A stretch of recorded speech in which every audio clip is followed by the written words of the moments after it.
ಹೇಳಿ ಸರ್, ಏನು ಇದು ಯಾವ್ದಕ್ಕೆ ನಾಶ ಮಾಡತ್ತೀರಿ ಸರ್? ಇದೆಲ್ಲ ತರಕಾರಿ ಬೆಳೆಯೋರ ಕತೆ ಆಗೈತೆ ಸರ್. ಅದೇನೈತಲ್ಲ ತರಕಾರಿ ಬೆಳೆ ಕತೆ ಏನು ಹೇಳ್ದಂಥ ಪರಿಸ್ಥಿತಿ ಈಗ ಬಂದೈತೆ ರೀ.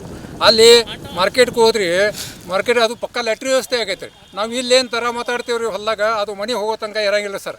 ಮನ್ಯಾಗ ಏನು ದರ ಮಾತಾಡ್ತೀವಿ ಅದು ಮಾರ್ಕೆಟ್ಗೆ ಹೋಗೋ ತನಕ ಇರೋಂಗಿಲ್ಲ. ಮಾರ್ಕೆಟ್ದಾಗ ದರ ಮಾತಾಡಿದ್ದು ಅಲ್ಲಿ ವ್ಯಾಪಾರಿ ಕೈಯಾಗ ಹೋಗೋ ಇರೋಂಗಿಲ್ಲ. ಇದು ಏನೈತಲ್ಲ ಬಣ್ಣ ಬದಲಾಯಿಸ್ಕೊಂತ ಹೋಗ್ತೈತೆ ರೀ ದರದ ವ್ಯವಸ್ಥೆ. ಆ ಕಾರಣ ಈ ದರದ ವ್ಯವಸ್ಥೆ ಒಳಗೆ ಲ್ಯಾಟ್ರಿ ವ್ಯವಸ್ಥೆ ಒಳಗೆ ಈ ಬದುಕುವಂಥ ಪರಿಸ್ಥಿತಿ ಇಲ್ಲ ರೀ. ಯಾಕೆ ಬದುಕುವಂಥ ಪರಿಸ್ಥಿತಿ ಅಂಗಡಿ ಸ್ಪಷ್ಟವಾಗಿ ಹೇಳ್ತಾರೆ, ನಿಮ್ಮದೇನು ಎಲೆಕೋಸು ಐತಿ, ಕ್ಯಾಬೇಜ್ ಐತಿ, ಏನು ಹೂಕೋಸು ಏನೂ ಇದ್ರು ಈ ತರಕ್ಕೆ ಹೋಗ್ಬೇಡ್ರಿ. ಮಾಲನ್ನು ನಮ್ದು ಆ ಕಡೆಯಿಂದ ಹೋಗಾಕ್ತಾ ಇರಲ್ಲ.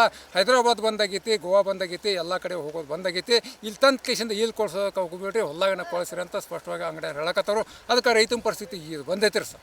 ಪ್ರತಿ ವರ್ಷ ಹಿಂಗೆ ಐತೆ, ಇದೇ ವರ್ಷ ಹಿಂಗೆ ಸರ್. ಇದ್ರ ಬಗ್ಗೆ 25 ವರ್ಷದಿಂದ ಮನವಿ ಕೊಡಾಕತ್ತಾರೆ. ಎಲ್ಲ ಮನೆಗಳು ಇಟ್ಟಿದ್ದೀರಿ ಸರ್. 25 ವರ್ಷದಿಂದ ಮನವಿ ಕೊಡಾಕತ್ತೀವಿ. ಇದೇನೈತ್ರಲ್ಲ ನಮ್ಮ ಸಣ್ಣ ರೈತರು ಏನಾಗ್ತದೆ, ಕಬ್ಬು ಬೆಳ್ಸೋಕೆ ಆಗಿಲ್ಲ ಸರ್. ಸತ್ಯವಾಗಿ ಹೇಳ್ತಾನೆ, ಸಣ್ಣ ರೈತರು ಇದ್ರೆ ಅದು ಏನು 2-3 ತಿಂಗಳ ಯಾವ ಬೆಳೆ ಬರ್ತೈತಿ ಅಂಥ ಬೆಳೆ ಬೆಳೀತಿರ್ತಾನೆ. ಕಬ್ಬು ಅದು 16 ಎಕರೆ ಭೂಮಿ ಇದ್ದವರು, 5 ಎಕರೆ ಮುಂದಿದ್ದವರು ಕಬ್ಬು ಬೆಳೆಸ್ತಾರೆ. ನಾವು ಇವೆಲ್ಲ 1 ಎಕರೆ 2 ಎಕರೆ ಇದ್ದವರು ಇದು ತರಕಾರಿ ಬೆಳೆಸ್ತಾರೆ. ಈ ಪರಿಸ್ಥಿತಿ ಏನಾಗೈತಲ್ಲ, ಈಗ ಈ ಕ್ಯಾಬೇಜ್ ಹಚ್ಚಿದ್ದಾರೆ, ಕ್ಯಾಬೇಜ್ ಪರಿಸ್ಥಿತಿ ಇದಾಗೈತೆ ಸರ್. ಈಗ ಎಷ್ಟು ಒಂದು ಎಕರೆಗೆ ಎಷ್ಟು ಖರ್ಚು ಮಾಡಿದ್ದೀವಿ? ಎಕರೆಗೆ ಕಮ್ಮಿ ನಾನು ಹೇಳ್ತಾನಲ್ಲ ಸರ್, ನಿಜವಾಗಿಯೂ ಇದಕ್ಕೆ ಒಂದು ಕ್ಯಾಬೇಜ್ ಸಸಿ ಹಚ್ಚಬೇಕಾಗಿದ್ರೆ ಅದು 60 ಪೈಸೆ 70 ಪೈಸೆ ಒಂದು ಕ್ಯಾಬೇಜ್ ಕನ್ನ ಖರ್ಚು ಬರ್ತದೆ. ಆದರೆ ಇದು 70 ಪೈಸೆ ಬರೋಕ್ತಾ ಇಲ್ಲ ರೀ ಸರ್.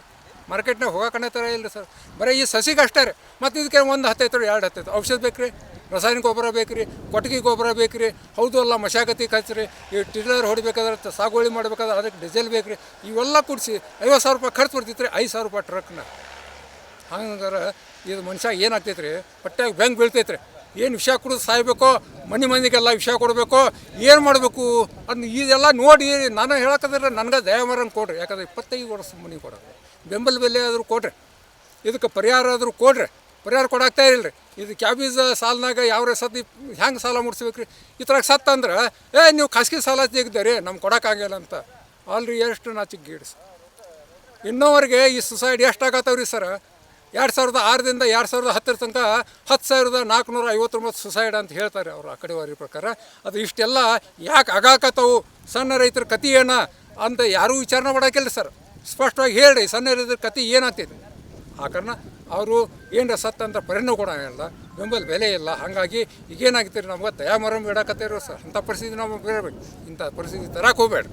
ರೈತರ ಬಗ್ಗೆ ಕಾಳಜಿ ಇರಲ್ಲ. ರೈತರು ಮತ ಹಾಕಿರ್ತಾರೆ. ರೈತರ ಬಗ್ಗೆ ಕಾಳಜಿ ಹೃದಯ ದ್ವಾರದಾಗಲಿ ಇದಕ್ಕೇನು ಬೆಂಬಲ ಬೆಲೆ ಘೋಷಣೆ ಮಾಡಿರಿ. ಮತ್ತು ಈಗೇನು ನುಕ್ಸಾನ ಇದಕ್ಕೊಂದು ಪರಿಹಾರ ಕೊಡ್ರಿ ಅಂತ ನಾವು ಮನವಿ ಮಾಡಿ ಕೈ ಮುಗಿಯಾಕ ಸರ್ ಅಪ್ಪ ಸರ್.